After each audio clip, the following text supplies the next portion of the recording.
Good morning, good morning, good morning. Ooh, that looks bad. This looks bad. I was gonna take you guys to school, but I'll be right back. Do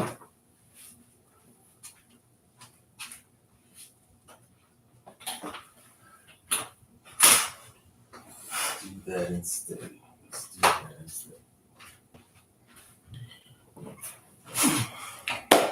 Good morning. Good morning, ladies and gentlemen. Ladies and gentlemen, this is just a lot to basically give you a recap of the Cleveland Browns last night. Or yesterday afternoon, the Cleveland Browns were playing a tremendous game, right? They were playing awesome. They were playing playoff level football. It was the best thing that Kevin Stefanski could have ever done yesterday. Yesterday's game was amazing. Kevin Stefanski outperformed the New York Jets. Kevin Stefanski, Dylan Gabriels outperformed Justin Fields, and Dylan Gabriels looked like an all-star quarterback back there in the backfield. Um, I'll tell you what, Kevin Stefanski definitely needs a job promotion, and Dylan Gabriels deserves a max contract for a QB that can computerize a lot of things very, very fast. And he's got the best AOL service system I've ever seen in my life. To be honest, I couldn't be more excited to see the Browns go 0-16 this year under Dylan Gabriels. But unfortunately, we are excited and we are optimistic that Dylan Gabriels will finally pick up the play calls and throw to the open man when defenses adjust. I'm super excited about what Kevin Stefanski and Dylan Gabriels are doing this year. We should have the number one pick in the draft. And it's one of those scenarios, one of those situations where I know it's going to benefit the Browns um, and Jimmy Haslam. So let me see. I can't wait till they open that stadium and they still have Dylan Gabriels as the starting quarterback. Um, anyways, the first four plays, because we're going to start off optimistic and positive in this live, is that the first four plays to Njoku's touchdown, that was a phenomenal run. We all knew that the Jets kind of suck coming into the game, and the Jets really are going to take a while to adjust to the Cleveland Browns play calling, adjust to the Browns offense. But then again, Kevin Stefanski's offense is like one in a million. It's very easy to adjust to and understand. Kevin Stefanski is very predictable with his offense, and even turning it over to another play caller. Man, that play caller looked amazing. I love when he gave the ball to Judkins a lot more, but unfortunately, um, the short dinks were his perfection as well. There were a couple long passes that Dylan made in the first half, in the first series. He was chucking the ball down the field very, very well. Dylan Gabriels did a very good job of throwing the ball downfield in the first quarter. In the second quarter, we did see a little bit of adjustment with the defense. They have a couple three and outs, but Dylan Gabriels persevered and did a great job at adjusting and had a couple more three and outs. And then in the first series, after the first series, he couldn't really complete a pass, but he persevered. He made a couple passes to Cedric Tillman. He did a couple passes to Jerry Judy. And then he threw it, and then he made a pass to the turf that kind of gave us another outing. And then he did have one more score. It was an underthrown touchdown to Jerry Judy. Jerry Judy made a good play coming back to the ball. There's a lot of rumors in Cleveland that we didn't really have that many receivers, but these receivers were actually catching the ball today or yesterday. And Dylan Gabriels looked great for the first quarter and parts of the second quarter. The defense did make some adjustments, still had a couple more three and outs, and he only had one sack in the first half. So the line did pretty well, and Dylan Gabriels did pretty well in the first half. But then we saw a shift in the defense, right? We unfortunately we had. Well, let me go back a little bit. Then we had an amazing special teams. The special teams, they made 14 points for the other team. They made 14 points for the other team. They did a very, very good job at that, giving 14 points away. It's almost Christmas time. It's good to give gifts to opposing people or to your enemies or to whoever your rivals are. It shows a great side of you. It shows a great maturity of you. And in school, right? In school, we teach that we must give to the needy. We must give to the poor. And the Browns definitely gave 14 points to the Jets yesterday. Fairly easy. I will say number 98, I believe that's Huntington, missed an assignment on the first return. And then the second one, I don't even know what happened to the second one. The second one, they just got beat. There's no excuses for that one. Huntington, unfortunately, love the player. That's not part of the sarcasm. I actually like his style of play. He got caught in 2 blocks, and he left a gashing hole on the first return. That was evident that it was a lack of assignment on his end on that one, but not enough to get fired. Because in Cleveland, Jimmy Haslam has this term, this abusive power limit where you can like mess up for 10 games straight and still not even get a warning. So Huntington, you're perfectly fine. You're not going to get fired. I promise you. The other thing is we have this thing called excuses that the Cleveland Browns like to use in their day-to-day, how do I say it, day-to-day task, where like they allow excuses to be okay in the Cleveland Browns organization. And it helps. It helps with team camaraderie. It helps teams, it helps our team play hard for 4 quarters. Even though we don't get a W, we give the W's away for the holidays. Christmas starts week 1 of the NFL for the Cleveland Browns. So the Cleveland Browns like to give their W's away. That's just the way they work, and then not only that, starting in the 3rd quarter, 4th quarter, there wasn't really much of an adjustment with the offense. I must say the highlights I saw on YouTube really don't tell the full story or tell the truth about what really happened. There were a lot of times where Dillon Gabriels wanted to tap dance in the backfield, and his dancing moves were great. Unfortunately, he was too focused on his dancing skills instead of looking downfield and trying to make the pass. So the pass never made it, right? Some of these passes were not made because his eyes were on the lineman. Like he wanted to cha-cha slide with the lineman instead of looking downfield. But then we have this thing called rainbows. Typically leprechauns like them. And I think he was trying to find a rainbow to throw the ball in, so that way the rainbow can drop it off to the wide receivers. But leprechauns, it wasn't the sun wasn't really out when it was raining, so there weren't no rainbows on the field for Dillon Gabriels to throw the ball in. But to be fair, the offense could not score the whole second half except for 1 field goal. I think that's the only rainbow Dillon Gabriel saw or wanted to see, because he was starting to feel bad, because leprechauns do want to see arching things, in the sky. So unfortunately, Dillon Gabriel's leprechaun skills came to only 1 field goal at the end of the game. The whole second half. The whole second half we were scoreless except for 1 field goal. Another thing we had was in the second half, the defense only had 1 bad possession before everything came downhill, kind of. So let me explain a little bit about how the defense works.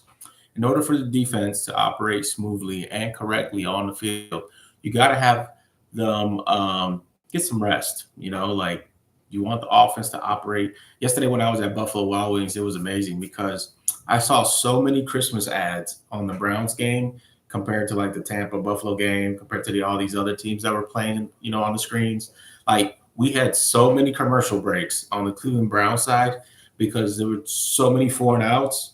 I was like, yo, let's just take the game to the North Pole and just, see what Santa has cooking at the North Pole, because I saw so many presents, so many gifts you could buy your family during the Browns game because of how many 4 and outs happened, like the defenses were getting tired. Like the Browns defense was getting tired. Like you can see, like, yo, how come I only see the Browns defense after this commercial break? Like I don't ever see the offense out there in the second half. So it was one of those amazing scenarios, situations where like, man, the Browns TV is always getting commercials, but everybody else's TV is not getting commercials. I'm like, I guess though nobody on those teams want presents for Christmas, you know. But anyways, we'll go back to we'll go back to we'll go back to the Browns, right? So in the second half, Dylan Gabriel took another 4 sacks. When I was watching the game, this is just my personal observation. This is not from a commentator. This is not from an echo chamber of personnel that watch the game like I do. He held on the ball too long. It doesn't matter if your lineman can't hold up. It doesn't matter if your line only gave you 2 seconds, 3 seconds, 4 seconds. You have to be able to adjust as a quarterback to the game. You can't just assume that your linemen are going to give you 3 to 4 seconds every play. It is the NFL. The NFL is only going to give you about 2 to 3 seconds. You can't always get a 3 to 4 second possession when you say hut, right? So in this case, in this scenario, we have a quarterback that is holding on to the ball too long. And when he's holding on to the ball too long, after that 2 second mark, he is kind of like, what do you call it? His eyes go from receiver to lineman. And the receivers are over here finishing their routes at the 2 second mark or entering their cut on the route at the 2 second mark. And when your quarterback and receiver should be making eye-to-eye contact, your quarterback is dropping his eyes or dropping his gaze onto the linemen that are collapsing on him. He has to understand that if you're not going to step in the pocket or if you're not going to scramble out of the pocket, your eyes need to maintain down the field to complete the pass because you know you're going to take the hit. You only have 3 options: step up, step out, or make the throw, expect the hit. Quarterbacks don't have the luxury of being able to look at your receivers, look at the linemen, and then look back at the receivers. You don't have that luxury in the NFL. You probably have that luxury in college, but his adjustment time, his computer, I don't know, is having malware or viruses or being spammed. I don't know what Dylan Gabriel's processing speed is or what's going on with Dylan Gabriel's when he's processing all of these things that are coming at him. But it's not working. It's not working. But maybe if we, because of all these commercials I saw on TV, maybe he can get like a new computer for Christmas. They got a brand called Sanders. I heard it's one of the top of the line servers that can be used. I think the Cleveland Browns can plug in a computer called Sanders. It's perfect timing. So it's got the best timing in the world. Perfect timing. Perfect timing. Perfect timing. Perfect timing. But anyways, yeah. So that it has one of those servers that has one of those capacities to process on a fast scale.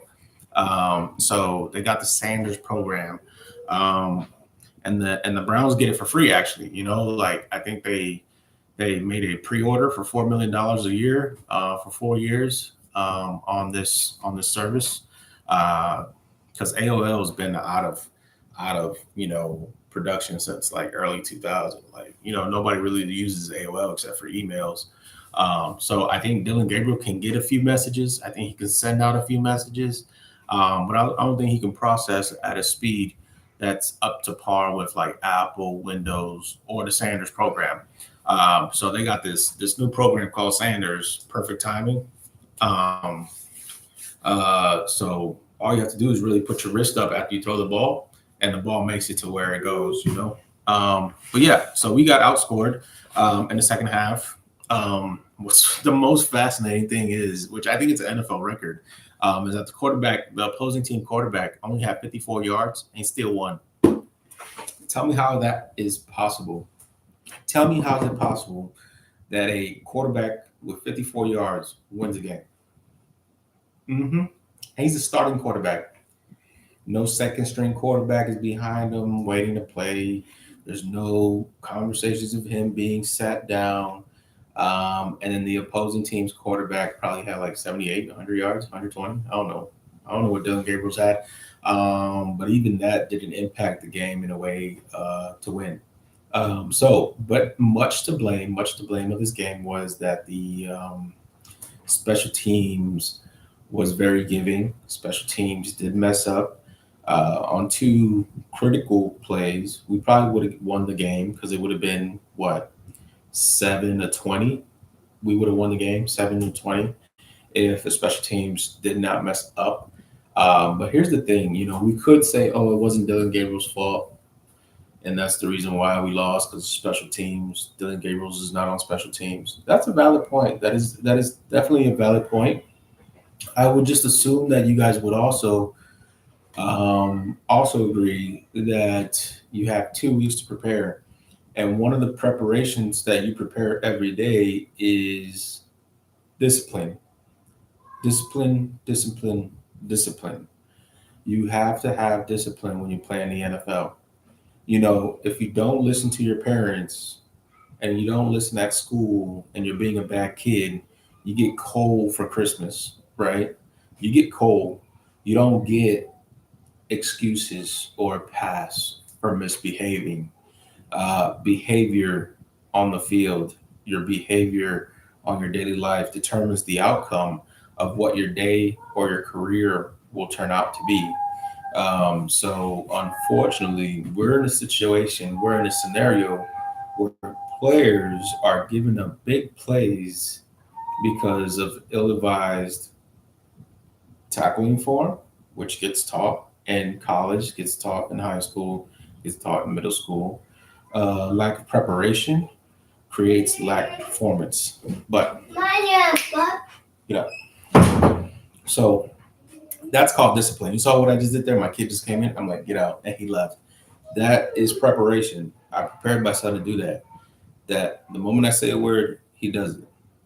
There's no reaction time. It's just do it. Just do it. You prepare people to become successful in life, and you can see that there was a lack of preparation. There was an emphasis on trying to get Dylan Gabriel's up to speed, get him up to speed, up to speed, up to speed, which he showed that he did some improvements in the first half, but everything else was let go. You can't organize a team or organize a staff by micro focusing only on one thing and one thing only, which was receiver positioning and Dylan Gabriel's. The receivers were running good routes yesterday. The receivers were open on the routes yesterday.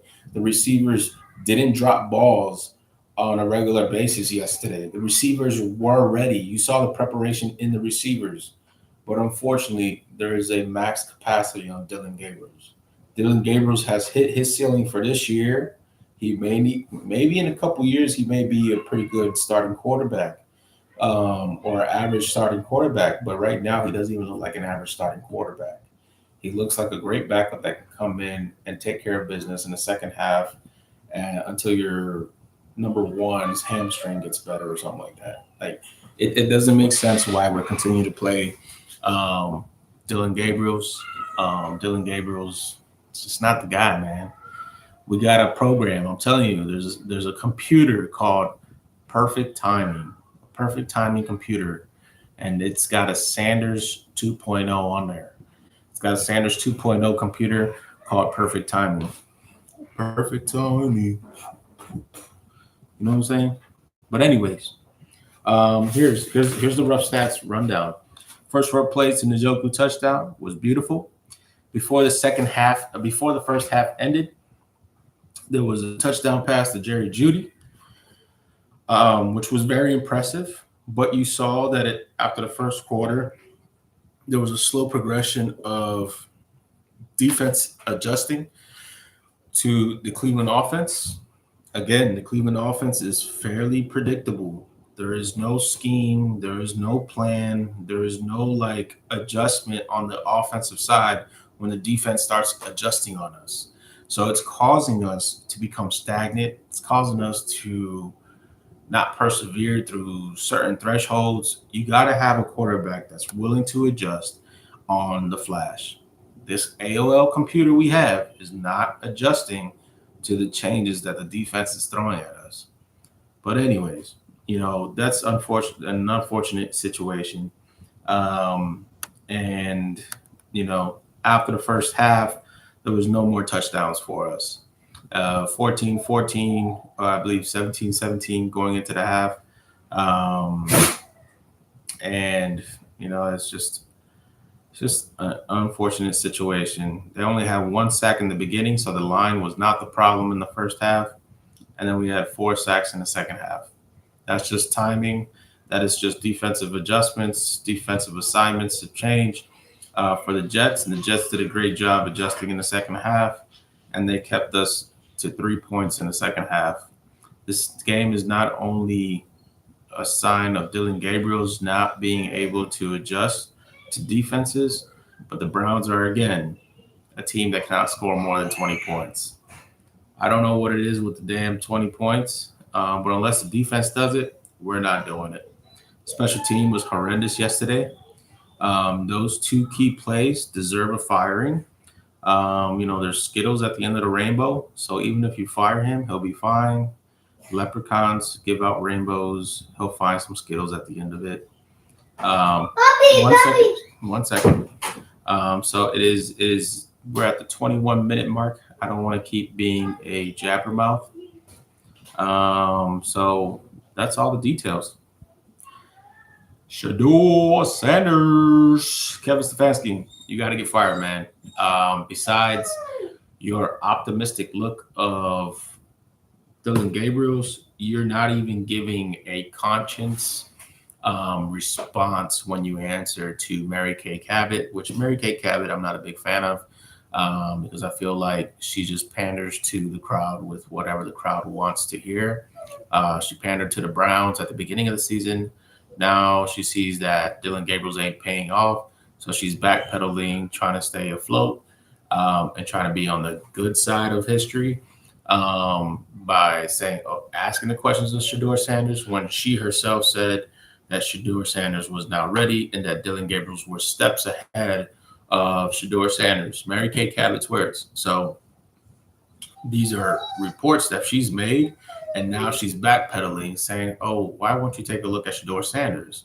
Well, she already knows that answer. She already said earlier this year that Shedeur Sanders was behind the 8 ball, or was behind, and was not picking things up as fast as Dylan Gabriel's. And she, out of her own mouth, said that Dylan Gabriel's looked better. She was pandering to the Cleveland Browns organization. You got to understand that Mary Kay Cabot's status right now is on a win, basically. Like, Mary Kay Cabot is in a position where if she opinionates something wrong, her job's on the line, her title, her reputation is on the line. She can become an insider for the Cleveland Browns. She can become a Mel Kiper where she can say, "Oh, I know who the Browns are drafting. I know who the Browns are looking at for the draft." She's trying to get that leverage. She's trying to get that inside scoop for the Cleveland Browns and be that official spokesperson for the Cleveland Browns. And unfortunately, she doesn't have that luxury yet. And I'm sure she's trying to sound good and be good, like goody good boy or a goody good girl for the Cleveland Browns and not piss anybody off. And that's why she won't give her honest opinion-based reporting, because there's too much to lose if she is too harsh on the Cleveland Browns. So Mary Kay Cabot is actually not a very good source to listen to when it comes to the Cleveland Browns. She would do what's best for her career, not what's best for the fans. And me, I have no ties. I don't have no benefit for coming on here or talking about the Cleveland Browns. So Mary Kay Cabot is a paid actor. Jason for Ultimate Cleveland Sports is a paid actor. Jason wants to act like, oh, he's this high, noble guy. Like, oh, I told you guys the Cleveland Browns were going to suck this year. What were you guys expecting? That's not giving an honest reporting base. That is just giving your opinion. An honest report is Dylan Gabriel sucks. Let's see what Shedeur Sanders has to do. Why are we even discussing of bringing in another quarterback in from this new draft when this new draft, none of these quarterbacks are looking amazing? maybe Ohio State quarterback saying looks decent, but he's got some of the best talent at wide receiver in college football. When you have the best talent in college football, you will look better than what you actually are. Just like Justin Fields. Justin Fields had amazing talent in Ohio State. It did not transition well in the NFL. Justin Fields cannot play with the average wide receivers. He's just not good at it. So we have to stop assuming that some of these players are great when the NFL and the college level are night and day. We see that with Dylan Gabriels. We see that with we see that with Dylan Gabriels. We see that with Isaiah Bonds. We see that with Ford. We see that with Trent Richardson. We see that with a lot of players that came out with big names out of college, and they nowhere to be seen, nowhere to be found. Like you gotta be honest with yourself, man. There's a point in time when you talk about the draft. There's a point in time when you talk about positions. And right now, you want to bring in another quarterback with no line, apparently, with no wide receivers, apparently, and with no coach. Why would you want another quarterback? It makes no freaking sense. But anyways, I got 4 minutes left on this live, and I am going to post this video so that way you guys can check it out. The line, to me, did fairly well yesterday. They allowed 5 sacks, but I don't think the 5 sacks fall on them. I think it falls on Dylan Gabriel's inability to trust his team, to trust his receivers, to trust his skills. And unfortunately, he lacks the ability to see over the line when he steps up in the pocket. His only 2 options.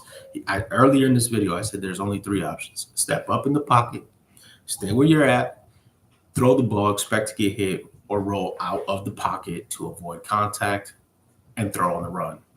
Unfortunately, Dylan Gabriel's, with his abilities, unable to be 6 feet tall, unable to see over 6'5" guards and centers and linemen and people with their hands up in the air doing this, trying to block his pass, he is unable to step up in the pocket.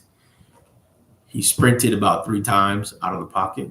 Fine, kudos to him. Good job. You're supposed to do that with your legs when you can't find a receiver open. But there were moments where receivers were open. They were breaking on their cuts. They were breaking on their routes. And instead of him looking downfield, he was panicking, getting sacked. There is a split window that professional quarterbacks are able to throw in those moments. Justin Fields got hammered, threw the ball. Aaron Rodgers got hammered yesterday. He threw the ball. People were throwing the ball while getting hit. It is normal in the NFL to receive a hit or receive contact while you're throwing the ball. Dylan Gabriels, unfortunately, does not feel comfortable enough to throw the ball downfield while he's getting popped off. All right. That's just the honest truth. So as much as I want to blame Kevin Stefanski for this particular reason, Dylan Gabriels is the problem at quarterback. The second problem is that Kevin Stefanski refuses to acknowledge that Dylan Gabriels is limited in his capacities, and he does not want to enter Shedeurs, because if Shedeurs outperforms Dylan Gabriels, then we know that Kevin Stefanski's judgment is no longer valid. It's no longer professional opinion. It is immature and very naive to believe that Shedeur Sanders is miles behind Dylan Gabriels, and Dylan Gabriels was supposed to be a supercomputer. That was what was reported, and that's what's being echoed across the fan base. That's what's being echoed across the sports world. And the only commentators that refuse to acknowledge Shedeur Sanders are the ones that are being paid by the NFL to shut the hell up. You got the Bull. He wants to draft a quarterback. I don't know why. Jason wants to draft a quarterback. I don't know why. Jason wants to not even entertain Shedeur. And then you got people talking about Bailey, Zappy, and then you have the other dude in UCSS that comes in and he articulates very well. He sounds like Obama to me, unfortunately. He sounds like a man who can say a lot of wonderful words but says nothing. And then, I'm born and raised in Cleveland since 91, born in 91, and I've been a fan since then. I am 34 years old, only seen the playoffs one time, and I can tell you, we are still the farm of the NFL. We bring in great players. We let them go because bad coaches. We let them go because GMs are bad. Andrew Berry, believe it or not, I don't think it's that bad. I think they're playing favoritism in certain avenues. I've seen Andrew Berry do it. I've seen Jimmy Haslam do it, and I've seen Kevin Stefanski do it. And right now, Kevin Stefanski can't even look at Shador Sanders in the face and say, "Hey, man, you suck. Hey, man, you need to do this better. Hey, man, you need to do this before you see the field." Like, why are you telling this kid that he can't play without a valid reason? He's 3, 4, 5 inches taller than the guy you got playing right now. He's got the same arm strength. He's got the same skill level when it comes to lateral movement, and he might be a little bit faster on his feet. And his processing skills might be. There's people who process things in practice that look amazing, but when the lights are on, when the game is playing, man, they are performing. You perform at a different level, at a different peak, at a different speed, and you love it when the lights are on. And when the crowd is cheering, that even turns you up. Your adrenaline just moves a little bit faster. But all right, guys, thanks for hearing my rant. This is the first live I've done because I did really expect Kevin Stefanski starting Shador Sanders next week, but he's already claimed Dylan Gabriel to be the starter for week 11, I believe. So we shall see. We shall see what the Browns organization does. Because unfortunately, Kevin Stefanski deserves to get fired. Dylan Gabriel deserves to take a back seat. Andrew Berry definitely should be on the hot seat, not fired yet, because he's made some good selections like Schwartz, Schwitzinger, Judkins, Graham. Believe it or not, I was against that draft pick, but he's improved. His rating has gone up and up and up as the weeks gone by. And you got 3. Oh, Fannin, you got 4. Fannin 4, and then possibly even Shador Sanders, possibly 5 draft picks that are going to be very, very good for this team. But I can't judge Sanders and say he's going to be the greatest thing since sliced bread. So we got to expect, that he will do good. But we can also expect that he may be a bust. Maybe the commentary is true. Maybe the commentary is false. We don't know. But anyways, y'all have a lovely day. Happy holidays. Happy Thanksgiving if you don't hear from me again till Thanksgiving. But hopefully next Monday you'll see me on this live and I'll be able to discuss my thoughts on the Cleveland Browns. Have a great day.